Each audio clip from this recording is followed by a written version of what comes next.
Vesper is the story of an androgynous teenager in the year something. It's the new Dark Ages because climate change and bioengineering. Damn, we got fucked in this text crawl.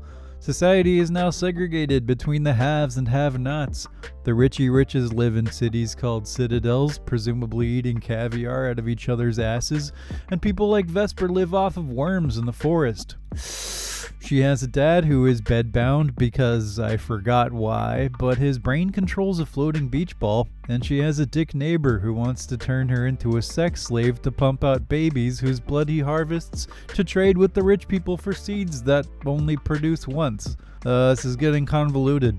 Her mom also left to become one of these people who just wander around looking all anime and not talking. But don't worry about the mom because the script doesn't either. I'm not sure why they even introduced the mom element because it never pays off. Speaking of which, why does Vesper keep visiting a corpse in the woods to show her things? This I also do not know. They also introduced these albino guys, which are like slave creatures bioengineered by the rich people, but they can't think. I don't think they have cognition. I'm not sure why one of them just shows up by itself in the poor people's sex slave village, except, oh yeah, yes I do.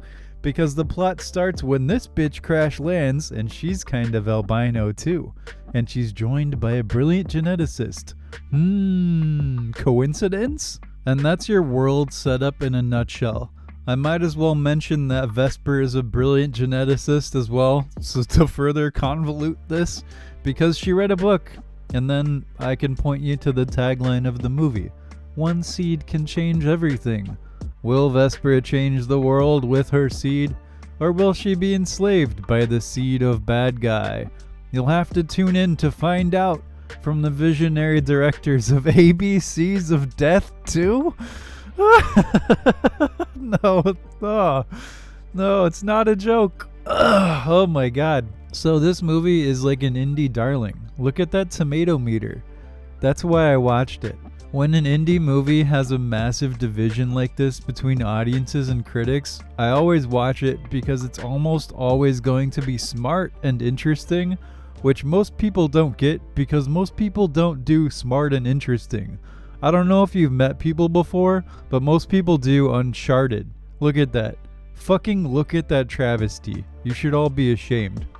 But Vesper, I liked it well enough until I didn't. The world is intriguing, it's a neat sci-fi concept, and the film uses its presumably small budget effectively, drawing us into the claustrophobic atmosphere of this forest, teeming with strange carnivorous plants, and the dynamic between Vesper and her sex predator neighbor is suitably unsettling as she tries to navigate trade without coming under his thumb, if you will. It's well photographed, well paced, and generally intriguing, if a little bit trope heavy. And then the tropes keep a-comin'. You ever seen an anime or read a sci-fi story before? How about that girl with mysterious origins who falls from the sky and just happens to meet Vesper, the brilliant little girl plant geneticist?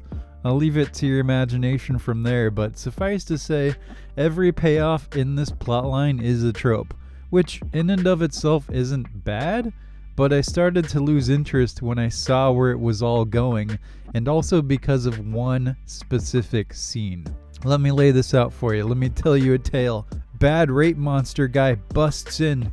He tries to take Vesper and albino lady for sex reasons, but they overpower him and have a chance to rid the world of this hypersonic asshole once and for all, but they make a deal with him and let him go. Really? Really, movie? You're gonna do that? Of course, in the most predictable scene of all time, he betrays them. Like, wow, holy shit, the guy who harvests blood from his own children who you've seen him murder for minor infractions, and who branded you as his property with the intention of making a 13-year-old girl into his brood sow. He was actually a bad guy? Wow, you don't say. This scene not only deflated any faith I had in the writing, it also robbed its characters of any credibility. Vesper is no longer a person after this, let alone a brilliant geneticist. She's a tool for the script to get to the next plot point. Same with Blondie over there. From then on, the movie was pretty dead to me. Let's wrap this up. I'm going to ruin the end image. You can click off if that bothers you. 3, 2, 1, a goopity goo. Vesper climbs a tower inexplicably cobbled together by those people in anime costumes. I guess they knew she was coming or something, I don't know. She then releases her special seed into the air. People who gave Uncharted a good rating will consider this a brilliant metaphor, because it's very broad and easy to understand and has all the right notes of hope and light in the darkness and so forth. Let's look at the poster again. Can we pull that up, Jimmy? One seed will change everything. Do you get it? You better. And hey, now you don't have to watch the movie. Maybe that's not fair. You know, Vesper isn't terrible. I liked the filmmaking and acting, and the visuals were really cool, but man, the script really needed some work. I'm not sure where this certified fresh is coming from. But so long as you know that, you could definitely do worse for indie sci-fi. If you want something smart, though, I recommend High Life. That movie's weird. And we're done. I'm done talking about Vesper. The new Hellraiser movie just came out, but I can barely remember the original, so we're gonna watch that next for reference. Later, Tater!